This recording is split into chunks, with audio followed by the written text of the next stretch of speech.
You're listening to The Dating Den with dating and relationship badass and best-selling author Marni Battista. Every week, you'll get the raw truth from top experts and real people on the important dating, sex, and relationship issues you want to know about. So if you're ready for true talk that's authentic and unfiltered, and you're not afraid to be called out on your stuff, then you're ready for what's next. The Dating Den with Chris Gillis. How to date multiple people with dignity to accelerate your journey to love. Ladies, we are here in the Dating Den to talk to our favorite manalist, Christopher Gillis. Christopher, what is your middle name, sir? Christopher Edward Gillis, and I think I am a manalist. I like to think I'm so much more. You're so manalist. So we have so much to talk about because it was a double episode of Bachelor in Paradise. And for those of you who don't watch the show, I just really want you to understand that this episode is really not about the show. It's about all the insane things that people do when they're dating that they think they don't do. Because that's 100%. when you say any of these things, someone will be like, I never do that. And then you're like, oh, how many people do you know, like Abigail, who like is so emotionally shut down and she knows she sabotages, but she doesn't know how to get out of it. Or somebody who thinks that the way to a man's heart is to be the cool girl, right? To like just be really easy and like go to the boom boom room and have sex. And that's how you get a quality guy. And that's why he's picking you, because you're, easy. Or how many of you are so afraid to commit because you don't want to miss out that you have a wall up that the guy was like, oh, well, maybe she's not really interested in me. And then you lose it because you were too afraid to commit. So if you do any of those things, we're going to be talking about that. Let's start. I love this. Is your first little note to me about the show is, well, it's like dating an older man. I mean, for some ladies, a 40-year-old would be a younger man. For some listeners, it would be an older man. But it's the all bottom line, though, right? Yeah, it is. It's really like he is a certain age, and that means he's supposed to sort of be like a little wiser or a little more emotionally connected or a little bit more emotionally available. I don't know if Kenny's any of those things, but like when you look at age or, what makes Kenny the most desirable guy in this group and why there's so many women that want to date him, like, what do you think it is? Is he like a player or is he a quality guy or is it because he's wise? Like, what do you think is the attraction? I think it's important to, for the gals who don't watch the show, the dude's 40. Not old for Mother Earth's sake, but relatively maturity compared to like a lot of like these 23-year-old girls. That's like 30-40%, older or younger than them, whichever way you do the math of their age. So, so this is for the gals out there, like dating older guys. What's the shtick? This dude went from not even getting any airtime, right, to now zero airtime. Show. All the chicks are fighting over him. It's the craziest thing. So, to answer your question, the dude literally has a confidence to show up wearing what, Marni? Well, he just, what do you mean? Oh, when he's wearing those short shorts, is that his thing? Not even, we don't know. He's wearing like a little black, like censored stripe over his wiener. Like exactly. A big long stripe. Maybe they made it a lot. He asked them to tip the producer or editor a little bit to make the stripe a little longer, hang a little lower, but regardless, so the guy just shows up different than anybody else with that kind of, that BD, that big dick energy, confidence that I do think, that experience has on that he does seem to have, and he seems. What I'm digging at, I'm thinking about, like, God damn, why is he so sexy this season? What is going on here? He does seem very comfortable in his skin. He seems to be dating with dignity. This on the show who he actually likes, named Mari.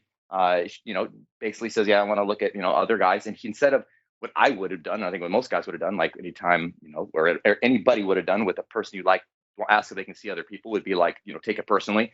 He goes a little, he breathes it in, and he realizes it's not about him not being enough or whatever. And she says, he looks at it very face value, which is so awesome. I think he's just showing up with he's comfortable with his sexuality, but he's not doing like a demi. He's not like, flaunting his boobs or his wiener, like smacking girls in the face with it. He's not doing these like douchebag things. But yet, if you look at him like, oh, he's a 40-year-old guy who's running around naked who's managed a boy band, which could come across as very D-baggy, but he's not showing up that way. And yeah, right now he's in fuego. Everyone wants a piece of Kenny. Well, he is. And what's really interesting too is, and what I liked about him to begin with is, and I think, and so again, we're always surprised on this show, but it is a produced television show. But I think what's interesting about the character of Kenny is he sort of comes in there like, I'm 40 years old, like I'm established in my career, I'm ready to have like a serious relationship.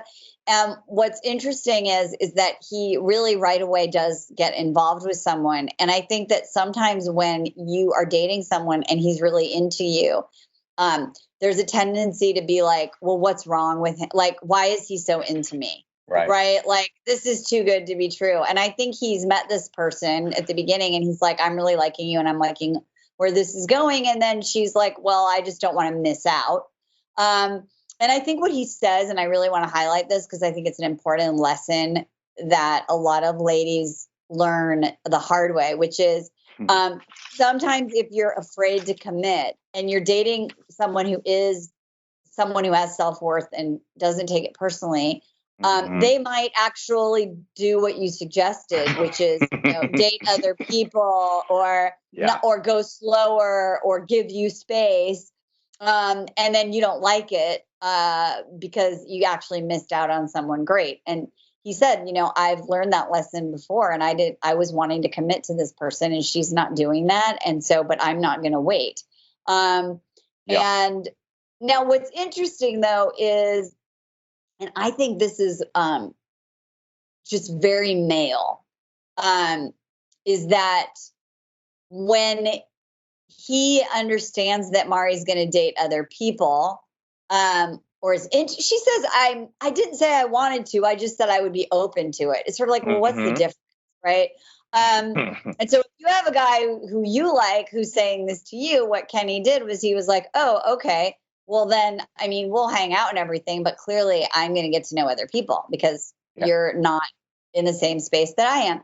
And then he also said, Marni, I just want to just stick in there real quick. He also says, which I thought was really cool, and one thing you're always preaching is he voices his truth without an exception for her to agree with him. He says his truth, and his truth is, well, I actually do like you. And, he shows that vulnerability and he's not like, there's no manipulated evidence. He just very factually tells her and then lets her continue on to hang herself with the rope that she's pulling.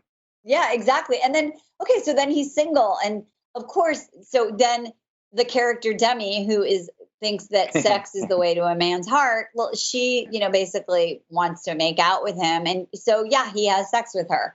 And I don't want everyone to discredit that behavior because, and I like your insight on this, he is looking for a long-term relationship. He says to another guy, Demi is not my person, but like if she wants to go to the boom boom room, I'll go to the boom boom room. I mean, really?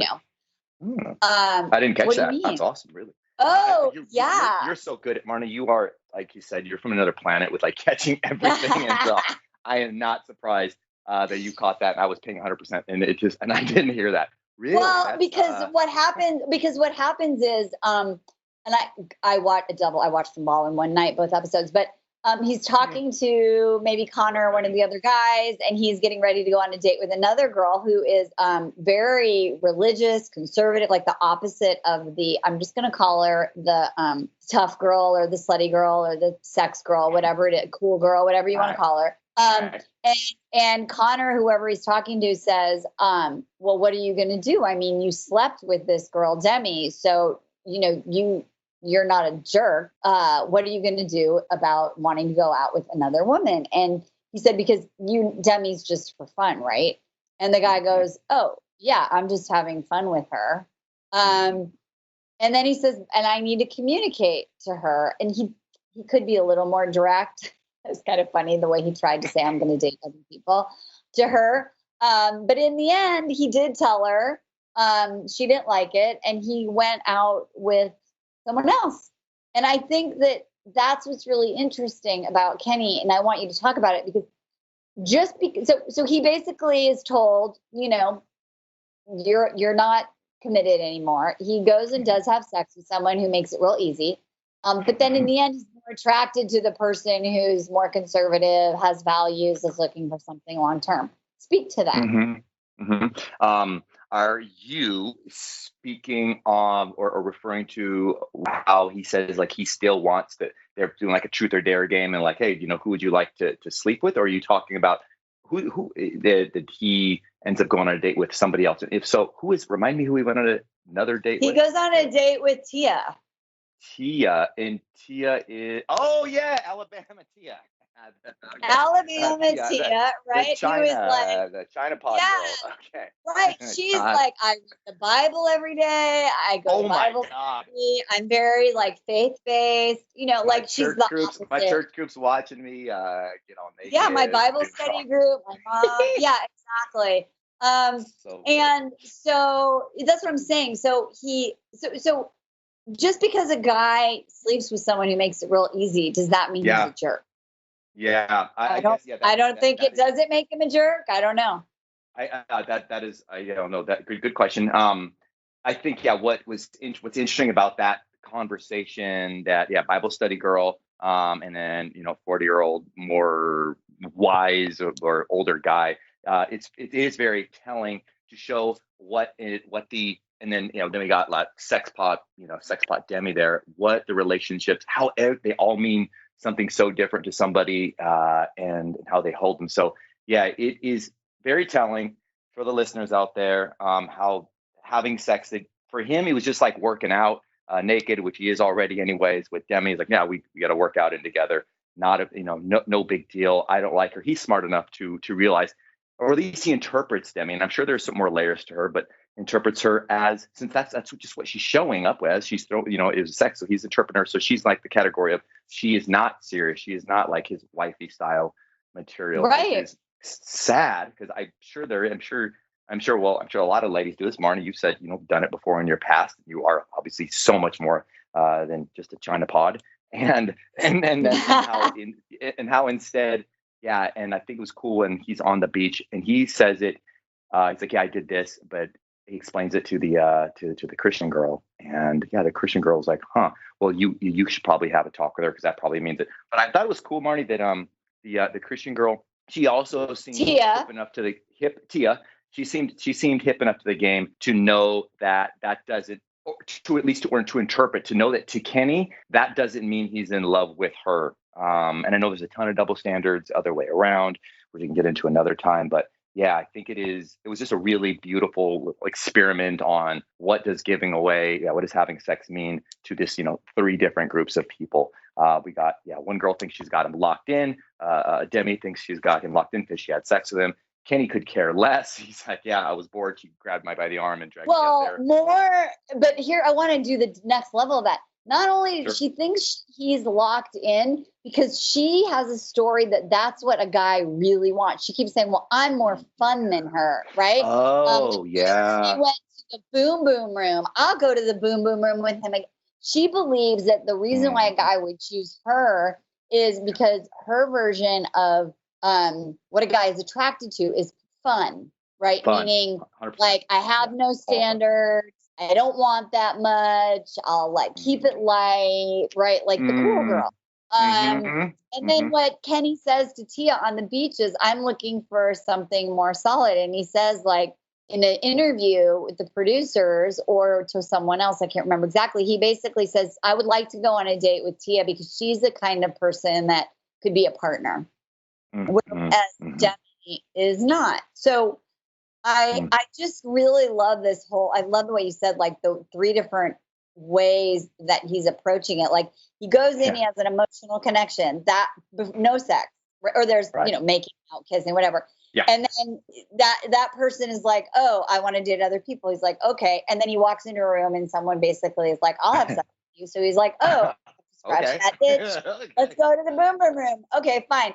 I have another date. Well, I'm not a D-bag, so I'm going to tell that girl that I just, had a possible one night stand with, hey, I just want to be really clear to you. And this is what Brendan did to Demi also. Hey, I know that we have a sexual attraction or we had sex or whatever it is, but I want you to know I'm dating other people. And then he goes on and then he tells that woman, yeah, I have slept with other people, but it meant nothing. And Tia has enough confidence to not make it dramatic and just as well, basically, if we want to continue this and actually date, then you need to have a conversation with this person because I'm not going to do that. I'm not going to be dating you while you're sleeping with other people. And that's like honest, not taking it personally. And this is so important because this is why I want my clients to date multiple people at the same time to figure out who it is that they like. And you just might sleep with one of them because it's not for anything. And you might just decide, I want to scratch my itch. As long as you're honest with yourself and the person, that can still be dating with dignity. But Kenny's basically dating multiple people to find a partner. Yeah, he is. And what was that little pearl, a little piece of advice you gave to your ladies to say if they are, how to classily share if they ask, how to offer the tidbit that if they ask, well, are you seeing anybody, or are we exclusive? What did you say, guys? Like, what could Mari have said differently, or should she just shut her mouth and just wait to have seen if somebody offered her? She should. So I always say, live it, don't talk about it. Yeah. Right. Like, where was that coming from? I mean, that's like a whole nother conversation, a whole other thing of like, why did she feel like she needed to say that? And so I would have just like kept on exploring, or if she actually wants to date other people, instead of saying it, what if someone, or she's interested in someone approaches, she'd say like, hey, Kenny, I'm really digging you. And I just want, and they do this on Love Island, right? They say, and I want it, they call it like, I need a test to make sure. But basically like, I just want to make sure that we're clear that we're just getting to know each other and that we're honest and open. If other people come in, we have a conversation about it. Yeah. That's it. And that's all. And he would have been like, oh, okay, yeah, of course. And he would have said, well, I'm really into you. I don't want to date other people.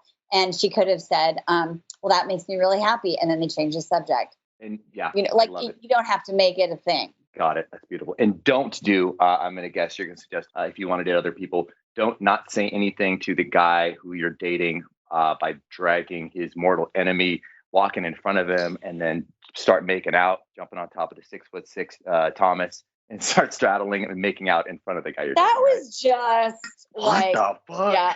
That was like, she's dating the nice guy. And you know what? This is, again, sabotage. Dating the nice guy. The guy that you have a ton of chemistry comes around. And you're like, oh, well, maybe chemistry is what means we have a great possibility for a relationship. And I think women get fooled by that all the time. And I love my little guy, Aaron, who's not little at all. And he says, you know what? Like, you're looking for chemistry or sex or a cool guy or bravado. Like, I'm offering something different. I've been building something with you. And if that's what you want, then that's great. We're done. I'm not attracted to that. And I hope that works out for you. But I think you're going to regret it. And I probably think she's going to regret it too, because I don't know. I just don't know the there is so much self-sabotage now that you pointed out going on this show. And I don't think I like any of these ladies. I said it. I just don't. I think they are all fucking, they're nuts or mean or doing dumb things. And it's crazy. It seems like the ladies are just imploding and fucking everything. I don't know if it's because they have the rose and the power and they're enacting vengeance because the guys had them stressed last week. Are you liking this group of, but I'm not saying any dating with dignity or. I like Serena so far, the one that grocery store Joe is dating. Yeah, she's so avoidant though. A little bit. I mean, I don't know. I don't know about them exactly, but No, I'm not really loving anyone yet. Becca Kufrin, the former Bachelorette, came on. You know, she's a little bit older. Maybe she's going to be a little wiser. I mean, I think the thing is that a lot of these women are really super young and just immature. And that's just, they just don't have enough, like, you know, confidence or self-worth to really navigate through it. But I do think what's interesting about it is, and I want to talk about this before we wrap up, is Abigail, who is also sabotaging. And she is dating a guy named Noah on the show, and he seems nice enough. I was definitely a little more judgy of him when he was on Matt James's season. I think Abigail, no, he wasn't on. He was on Tayshia's season, and Abigail was on Matt James' season. But bottom line is, Abigail was like a front runner with Matt James, and we talked about on this show how they had a really great big connection at the beginning, and then she just sort of like shut down, backed away, didn't maintain interest. And guess what? Here we are. And yes, this is reality TV, people, but here we are, however many months later. She's got a guy who's into her. And the reason why it's falling apart is he says, I don't really feel like you're really into me. I'm expressing how I feel. And his words are, and then I feel like you're like, meh. Right. Like, and so and this is why I always want to help people, because wherever you go, there you are. And it's a different guy and it's a different setting. And Abigail knows this. And this is the thing that breaks my heart, right? I know our listeners, you guys know a lot of your patterns. She says, hands in her face. I always sabotage. And Noah, put up walls. And on the very first date they went on, you know, weeks ago, she says, like, I put up walls, and he's like, well, I'm hoping to like break through. And this is the learning point I want you to address. And after a while, a guy loses interest, right? Like if you can't break through, you're like, I'm not getting anything back. This isn't supposed to be this hard. So talk to me about that. You literally see the dude go from standing upright to slumping over and leaning back and giving up more and more to the point. Anybody watch the show, the dude is lying prostrate. He is completely lying down for like the last 4 episodes. He doesn't get up. It's like he's a poor guy, like a quadriplegic. He never sits up. He has given up all hope trying to break down her walls. And because she also made it, it's like, you know, when guys, you know, push me and blah, blah, blah, I just don't, you know, he's like, okay, well, cool. I'm going to wait for you. I'm going to show it. He's waiting so goddamn much. He's like all but asleep in comatose in a vegetative state. And there's nothing there. And then so what does she do? Shocker. She looks around and she's like, I see everybody canoodling and playing and flirting. And, you know, going to the boom, boom room, what have you, the complete opposite of just throwing up these walls. And as soon as he gets through one layer of brick, she's on the other side just building them up. So yeah, he does give up, and it is tragic, and it is consistent, like you said, with so I don't think we're all making this, you know, this isn't bullshit that we're making up. She had the same issues before, and here she is again with the same stuff. And this isn't like a, you know, super passive dude who who doesn't, you know, have balls or tries, or this guy, like this guy, he's still, after a while, her walls just beat him down. He's tired of running into it, and he gives up. And it's tragic. And it's sad, and it's their friend, you know, she said we're friend zoning each other. I think honestly she was friend zoning him, and then he just was like, well, if that's the way it is, then that's the way it is. So and worst of all, Marni, she had what she could have done, should have done, and she had the opportunity. I was like, awesome, she's having a talk with him. Cool. She's saying, hey, you know, she's feeling something, and now she's gonna voice it. And then she instead of saying, hey, what I want or whatever, coming from a place like, hey, I can tell I'm doing this right now and putting up walls. You know, it'd mean so much to me if you would whatever pick me up and dance with me, or let's go for a walk or whatever. She says she throws more insecure ambiguities at him, and of course, guys, we're just as insecure, if not more, than girls, especially when it comes to being in a relationship. And it's what she asks him, she sets him up for like a negative question. She's like, she's like, I feel like do you think like we're like becoming friends? something worded like, so instead of saying, no, hey, I don't want us to become friends. I don't want us to go to that friend zone. She never says what she wants. She always leaves it up there for interpretation of a way to play it to keep herself safe, so that she doesn't get hurt or make herself vulnerable. And I was like, she could have said something. She didn't ask for what she wanted. Ever. She really didn't. And even in that conversation with him, she just couldn't say, I really like you. This is really hard for me. They were just going in circles. At one point, Jeremy was like, what are they even talking about?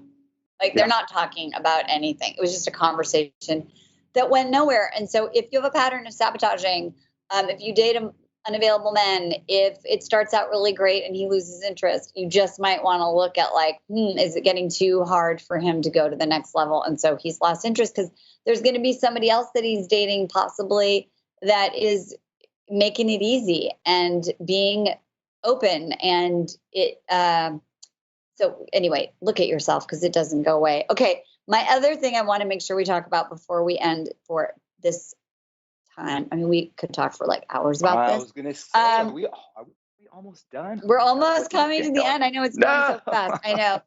I want to talk about like the guy that gives you gifts. I think it's just so interesting about like, is that really what women want? And what's really that's Deandra. So she is, for those of you who don't watch, she's a nice chick, dating a guy. It's going well. Another guy comes in. She goes on a date with him. There's more sexual chemistry with that guy. But the guys, and one guy gives her a bracelet, and the other guy's like, I'm going to give you a necklace. But what I love about it is that she ends up not choosing either of those guys. Yeah. She goes for the guy she does a friend rose, right? Just because she loses attraction for them. It doesn't matter about the gifts and all this kind of crap. It was their energy and their attitude. Why do you think she didn't choose either of those guys, even though they gave her gifts? It reminded me of like in 5th grade when the dude would like make like a macaroni shell necklace or something. And the other guys like, oh, here's the friendship bracelets with little beads on it or whatnot. And it was all so. I think she rejected it because the gifts. What you just said, Marni.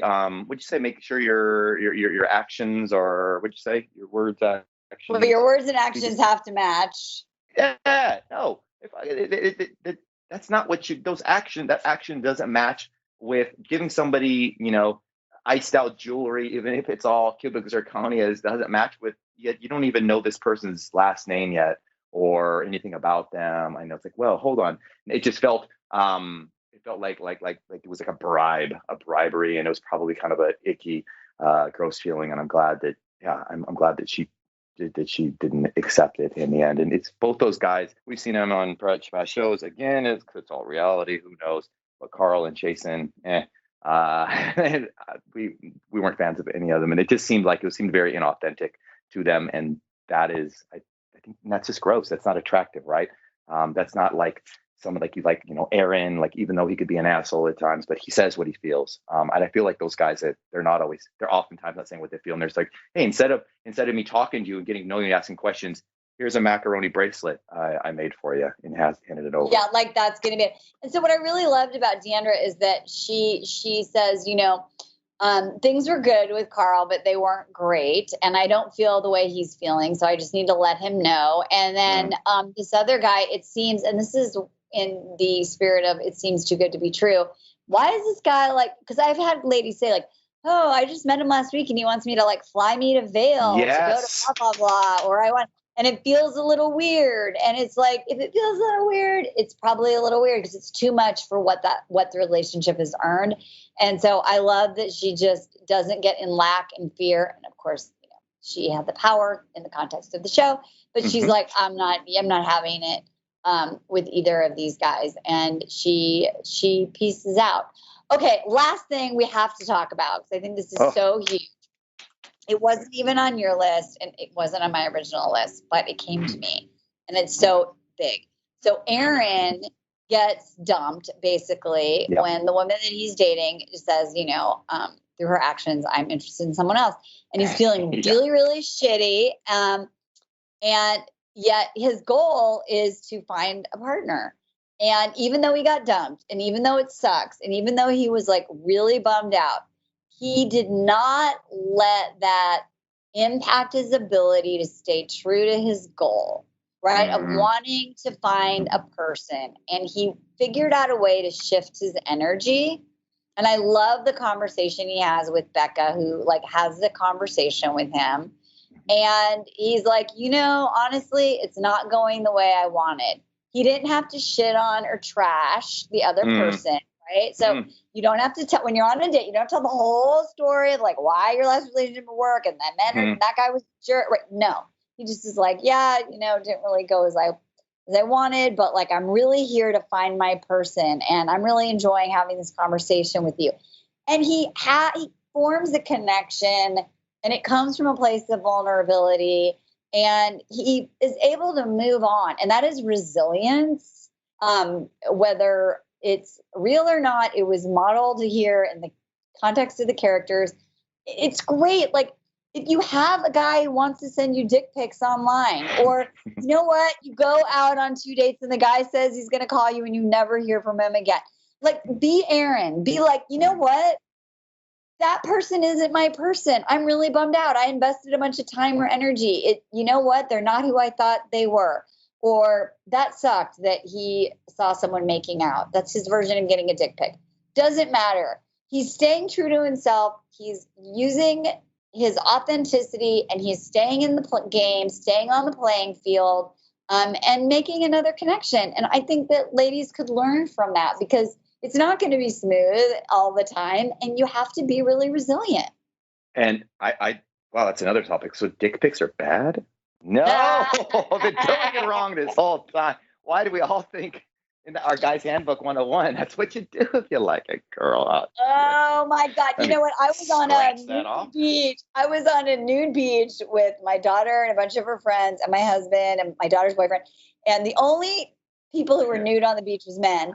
And they were just doing laps with their flaccid wieners, whatever, strutting around. And so we had the whole conversation of all the things that men think women want. That we want jacked up guys on steroids. We've talked about that. That we want you to drive like a fancy car and rev it. And that we want to see your dick. We don't. Like, no, don't. No, that's my public service announcement to all men. But carry on. So what do you think about Aaron and his resiliency? I think both. Speaking of Aaron and in his resiliency, and with Aaron and Becca, because she was giving him some shit about his age, and then also back to Chasen. So the two kind of guys who seemed to be superstars on. So they both had a lot of curveballs thrown at them. They have girls brought up what could have been an age issue. Some of you listeners out there may like younger or older men or whatever have you, or age is an issue. I love the way that they both handled. They both answered and were honest and truthful, and didn't get caught up or hung up. They didn't make big deals out of anything that didn't need to be a big deal, and things that were what I thought was a fucking big deal. Like if I saw this chick I really liked straddling my mortal enemy, dude, I would have gone out of the show and I punched him in the face. I would have lost and got kicked off the show. But man, they both did, and Aaron especially did such a good job. Just Wusha, bringing that, getting all zen and getting down to that awesome place. And you said staying on task, what he's here to do. And knowing, well, I guess that's not my person. He was like, thank God for showing me who you are. Like, that's awesome. Thank you for showing me who you are. He didn't go into victim-y energy. So no. And I think a lot of ladies, especially when they get out of relationships, we always like, of course some guy's going to ask you at some point, well, what happened with him? Because we're trying to gather data to figure out, do we have do we need to watch, looking for red flags, yellow flags, or maybe we're not a match because of something that's going on. And and without, like you said, without just shitting on her, which he had every right to do, to talk crap about this, about Tammy, because this Becca girl just showed up. He didn't cry about it. He was just came from like a self-loving place. And it's neither here nor there. She's not in the picture. She's not my girl. Let's talk about you though, however, and not having to feel the need to bring that baggage or have a pity party, which is so easy. Yeah, he was when you get a relationship or you've been divorced or done bad by some guy, and he didn't go there. I love Aaron. He's one of my faves. We have to stop for now. Oh my God, there's going to be like 4 more hours of Bachelor in Paradise next week. Hopefully we'll have a longer episode for you next week. Chris, you're amazing. I love all your insights. It's so good. Ladies, remember, whatever happens, if he texts you back, if he doesn't, you are the bomb, diddybomb.com. So remember, date with some damn dignity. We'll see you next time. Bye-bye. Hey, thanks for tuning into today's show. So if being in an intimate relationship in which you feel 100% seen, heard, and accepted by a high caliber man is a priority for you right now, and you're interested in seeing if you're a fit for working with me and my team at Dating with Dignity, here's what I want you to do. Just head over to DWD VIP, that's D as in dating, W, D as in dating, VIP.com, and book a call to speak with my team. We'll get on the phone with you for about 60 minutes and you'll get crystal clear on what's stopping you from finding true love right now. We'll also take a look at what you want to create, what you want your whole life to look like when you're able to finally be fully expressed as a woman in a healthy relationship with an incredible guy. And if we can help you get from where you are right now to where you want to be, we will show you the fastest path possible that makes sense for you to do that. We help smart, successful women all over the world solve this one missing piece in their life so they can finally have it all. So to see if we can help you do the same thing, head over to DWDVIP.com. I'm Marni Battista, and let's talk soon.